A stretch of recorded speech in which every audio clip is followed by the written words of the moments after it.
we are joined by Greg Murray, the Chief HR Communications and CSR Officer, Asia Pacific at ENGIE. Now, clearly the current COVID-19 pandemic has had and continues to have a significant impact on organisations large and small across the globe. And Greg has kindly agreed today to share his own insights into how the current crisis has impacted ENGIE as well as himself personally. So welcome, Greg, and thank you for your time today. Greg, before we jump into it, just for some context, would you mind just talking to the audience a little bit about ENGIE, and particularly what the organisation looks like at a regional level? Sure. Thanks, Matt. So look, ENGIE globally is one of the world's largest energy companies, and we operate in low carbon energy and energy efficiency solutions for customers. Globally, we are around 170,000 employees and we operate in 70 countries today. ENGIE's ambition or purpose is to become the world's leader in the zero carbon energy transition. And we do that by focusing our commercial activities in renewable, gas, networks, supply and services for customers. And when we talk about customers, it's quite a broad definition. It's everything from small, medium and large customers, businesses, communities, local authorities, all the way through to retail customers of energy. At the Asia Pacific level, we are in 10 countries and we operate with almost 4,500 employees across a number of the commercial activities. So, Greg, first of all, how has the COVID-19 crisis or pandemic impacted ENGIE at a regional level, and how, as an organisation, have you responded? All industries, of course, have been impacted by COVID. Energy is no different, other than energy is, of course, an essential basic service. So for us, the dynamic has been slightly different. Firstly, we've got our office-based staff, which, of course, needed to work from home in the various countries that we operate in. But then we have almost half of the rest of our staff who are site-based employees. So they work on customer sites to provide energy efficiency solutions for them. Customers like hospitals, universities, and from a generation side, where we keep the lights on for communities, our employees needed to stay on those sites to continue to service our customers. So our response in that regard was very much on the personal safety for our site-based employees, who of course already work in a very high safety culture, but to enhance that through adding extra protections for them. So our response was very much looking at providing masks and enhanced safety protocols to make sure that they were kept safe. And what would you say has been the single biggest challenge that you've had to face as an organisation? Yeah, I think more than one. I would say probably three, if I can. Three major challenges. Firstly, for office-based staff, for those that had to work at home, I mean, this was a challenge. The very notion of our flexible working within the organisation, having such a large-scale shift to working from home was obviously a challenge for us. However, what we've seen is that our IT was very well prepared and eventually we were able to work very smoothly from home. So from an office-based perspective, moving to working from home, that was very smooth. For a site-based perspective for our staff there, the major challenge was around PPE, so personal protective equipment. And very simple things like masks became quite important for us, because as we had our employees based on those sites, we needed to make sure they had all the right protection. So our supply chain needed to respond very quickly to make sure we had enough masks for the safety of our staff. And to give you an example, we go through something around 25,000 masks per month for our site-based staff. So it's quite a volume now. But thankfully our supply chain again was also able to react rapidly in terms of making that solution quite straightforward. And then finally, of course, like all organisations, it's maintaining a level of engagement and productivity of your staff. So whether they're office-based and then working from home or site-based with enhanced safety, Really the criticality was making sure that people still felt very connected to what the company was doing, felt very supported and listened to as well. And we helped with that by doing surveys amongst our staff to understand what their needs were so that we could respond very rapidly as well. What about personally, Greg? Where have you felt most challenged and stretched as a leader through this crisis? Yeah, so I mean, like any business leader, whether you're CEO, CFO, CHRO, all leaders are going to feel stretched during this time. Why is simply because nobody's been immune to the challenges that COVID has brought. Firstly, secondly, of course, is that as leaders, as business leaders, we haven't always had all the information that we needed to help with our decision making. So the big stretch, I think, came from making decisions rapidly without having all the information, but being able to rely more on your own judgment. And when you make those judgments, you make those decisions, of course, being prepared and having the humility to change rapidly if you've perhaps made the wrong decision. So that's been a stretch, not only for myself, but I think, when I look across my colleagues and industry, I think everyone's had a similar set of challenges in front of them.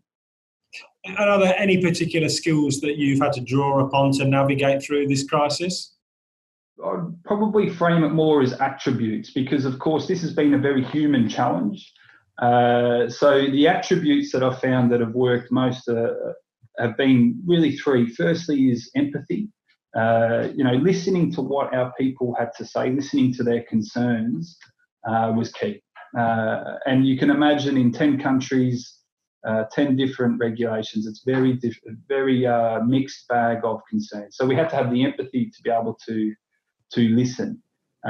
Secondly, I think we also need to be prepared to make decisions in that context, to be able to respond to very rapidly changing set of conditions, set of policies, set of challenges that presented. So you needed to be able to listen carefully and pay attention to be able to make those decisions. The last attribute that most leaders, I think, have found has been important is to go about this with a low ego but high self-esteem. So knowing that you don't have all the answers, knowing that the notion of collective wisdom, asking people for help, asking for their insight, and being prepared to act on that, I think has been probably the final element that has been an attribute really needed by all leaders at this time.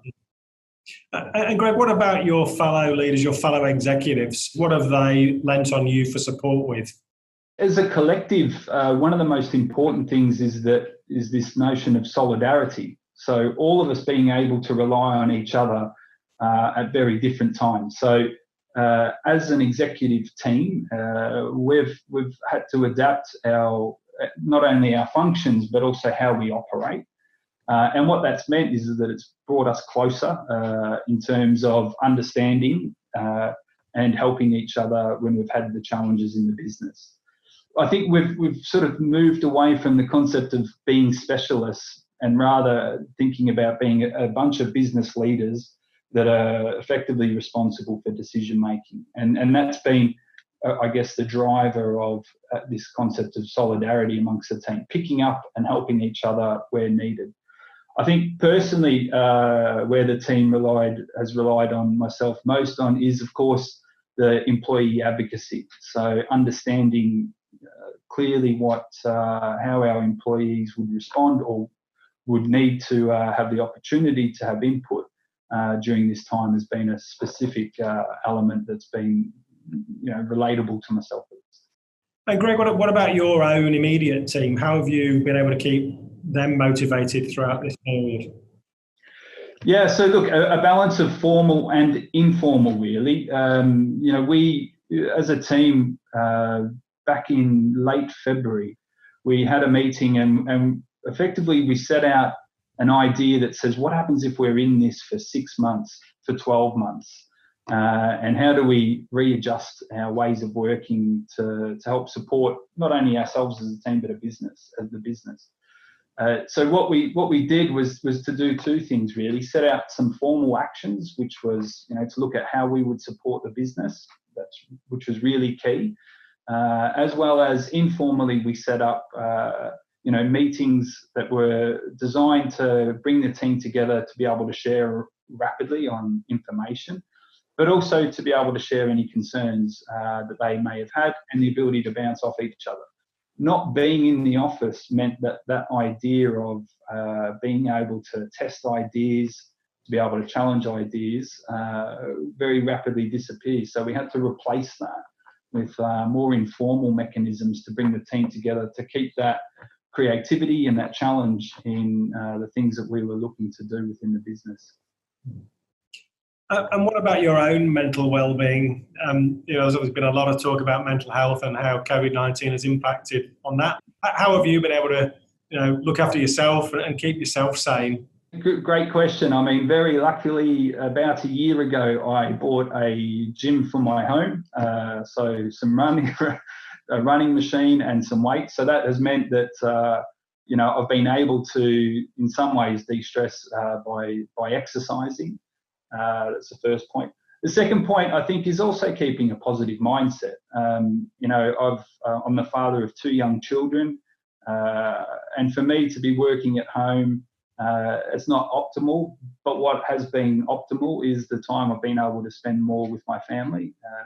So creating that new type of balance as well has kept me quite sane.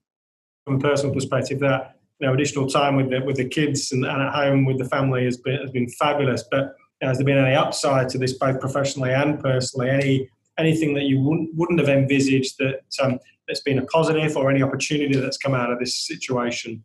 If I say from the business side first, one of the upsides, which wasn't as expected, was we've actually still been able to make sales during this period, which has been quite surprising.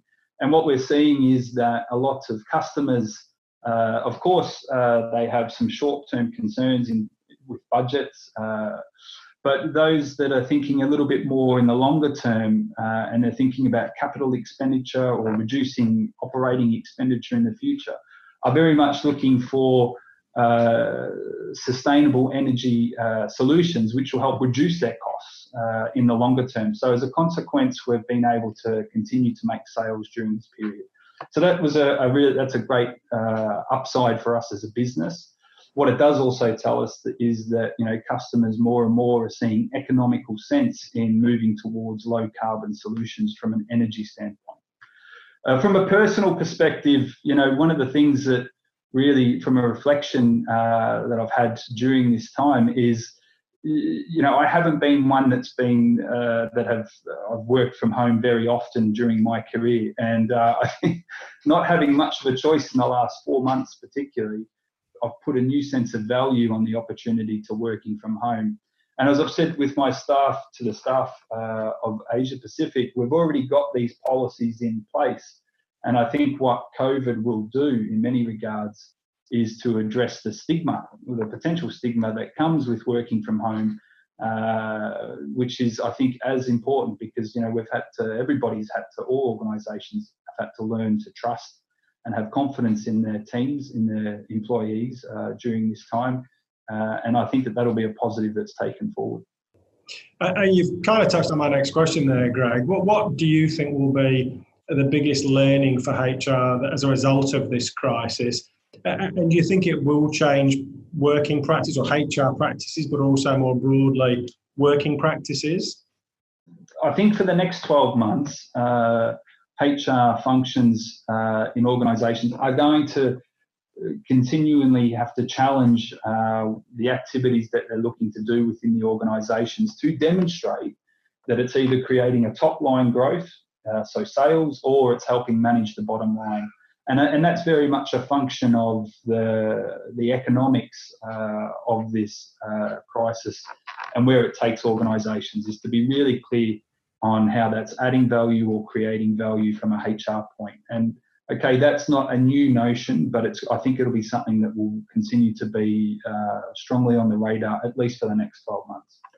Beyond that, I mean, we hear a lot of people talking about the new normal and what that means. And for me, I think that's going to mean lots of different things depending in which industry you work in and which organisation you work in. So I don't think that there will be one size fits all in that regard. I think what will be important for organisations to pay particular attention to, and of course we will as ENGIE as well, is to look at the changing needs of customers. So to look very much outside on what our customers' needs are and how they're evolving, and to make sure that inside our organisation that we reflect those needs. So from a customer point of view, that's going to be really important. And the second part, so I think what will help influence that, will be the changing needs at a society level. So, as I say, I think people's expectations of what this new normal looks like is going to vary. And I think over the course of the next 12 to 24 months, we'll see that settle somewhat so that people have an idea of how organisations will evolve in the future. But at the moment, I think there's still quite a lot more to come in that regard. Mm-hmm. And Greg, here in Australia, just this week, we're seeing a partial easing of the lockdown restrictions. Obviously, Singapore's probably at a different, or it has been at a different phase of evolution in terms of this crisis. What's the current situation over there at the moment, and where are you as a business at in terms of getting people back to work, and just more broadly, where are you at in terms of your current working practices? Yeah, so good question. I mean, the 10 countries we're in, of course, we're at very different stages depending on which country we look at. Example, you've mentioned Australia, so we're starting now to see a return back to work, but I think that's going to have some challenges and it won't be immediate. In other parts of in Asia Pac, we've also recently this week reopened our Malaysia office. So again, that means that people are starting to come back into the workplace. For the remainder of the countries, and Singapore specifically, Singapore remains in circuit breaker and will be the case until the start of June. And the rest of Southeast Asia are at varying degrees on that point in time as well, in terms of where they are in terms of lockdown or otherwise. So what we are seeing is that we are needing to go the same pace as where countries are up to at the moment, so Australia and Malaysia. What that means from a working practices means that we're very much looking at how do we commence the restart. So a lot of effort is being put into how we bring people safely back into our workplaces, which is key. And secondly, it's looking at how we adapt in terms of any regulation or regulatory changes that may occur as a consequence of the return to work. So that's something that we're quite mindful of, because again, these things are changing quite quickly. And at the same time, we want to make sure that we do that very safely for both our employees and our customers, so that we don't cause any risk for them as people do return. Now, hindsight is a wonderful gift. What do you wish you'd known 6 months ago? Yeah, I mean, it's a really difficult question. Insofar as if we had have known, what could we have done differently? I think COVID is the crisis as such has been. I don't think that you could have prepared. I don't think many organisations could have prepared better than what they have responded with, which may sound a little bit ironic, but the reality is I think that it was such a dramatic shift, is that organisations, although they had their risk management plans or BCP plans in place, I don't think many would have done much different, which is effectively, a couple of key principles. Make sure your employees were safe, make sure that you're adhering to local regulation and policy, and as much as possible, try to make sure that your employees were engaged and productive during that time. So, look, if I was to get back 6 months ago, I think we would have done quite a lot of the same of what we've done as at today. And finally, Greg, just from a personal perspective, what are you most looking forward to once we emerge from the other side of this COVID-19 pandemic? Firstly, I mean, on a professional level, I very much look forward to getting back into the workplace and seeing my colleagues, thanking our employees who have done a fantastic job, particularly those that have been site-based. So that'll be the first thing that I look to do professionally. Personally, I can't wait to take my kids for a walk which will be good for their physical health and I think even better for our mental health as parents. So that'll be the first things we do.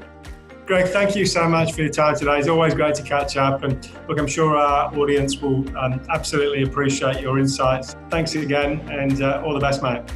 Thanks, Matt. Bye for now.